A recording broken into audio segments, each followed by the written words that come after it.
Comment marche la Poste et les services de livraison en ce moment dans le pays de Gex? Écoutez, pour la Poste, il y a eu un temps de calage qui a été assez important, puisqu'il y avait des problèmes de personnel et qu'il fallait arriver à assurer l'ouverture des bureaux. Ça s'est relativement stabilisé. Depuis une semaine, on a des bureaux de poste qui sont pas ouverts à 100%, mais en tout cas par alternance entre Ferney, Saint-Genis et Gex, ça fonctionne depuis quelques jours. Et donc, de ce point de vue-là, ça s'améliore. On a du courrier qui a recommencé à arriver et à partir.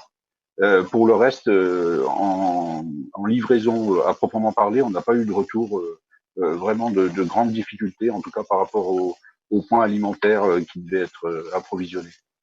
On va parler également, et c'est une chose aussi importante, des personnes âgées, des personnes à mobilité réduite.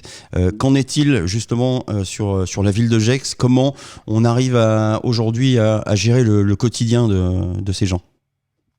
Alors, ça a été les deux points essentiels dès le début de la crise. Ça a été d'une part donc ces personnes dites vulnérables, les personnes âgées ou les personnes à mobilité réduite, et puis aussi le centre hospitalier, puisque le centre hospitalier qui est un EHPAD se situe à Gex et à Divonne pour notre secteur.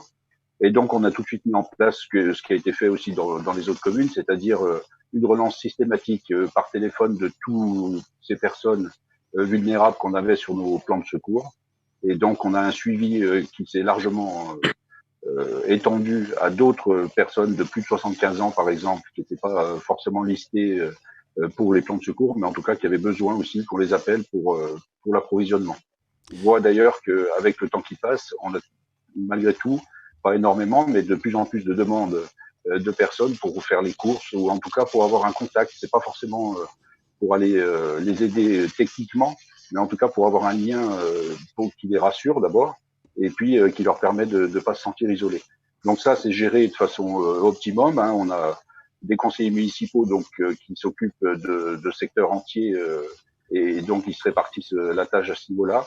Et puis on a la possibilité d'avoir aussi des appels en mairie, ce qui est le cas un petit peu, pas beaucoup, avec aussi 40 à 50 personnes qui se sont manifestées spontanément depuis le début de cette crise pour venir nous renforcer si on avait besoin justement d'intervenants pour aller aider. Alors pour l'instant, on les a pas activés puisque les conseillers municipaux, pour l'instant, suffisent pour rendre ce service. Et à notre connaissance, en tout cas, il n'y a plus de problématique. Et puis la police municipale est chargée d'aller voir chez les gens qui éventuellement ne répondent pas au téléphone. Et donc on a une vision très précise des gens isolés qui pourraient avoir des difficultés. Bon, pour l'instant, c'est une gestion qui est relativement facile.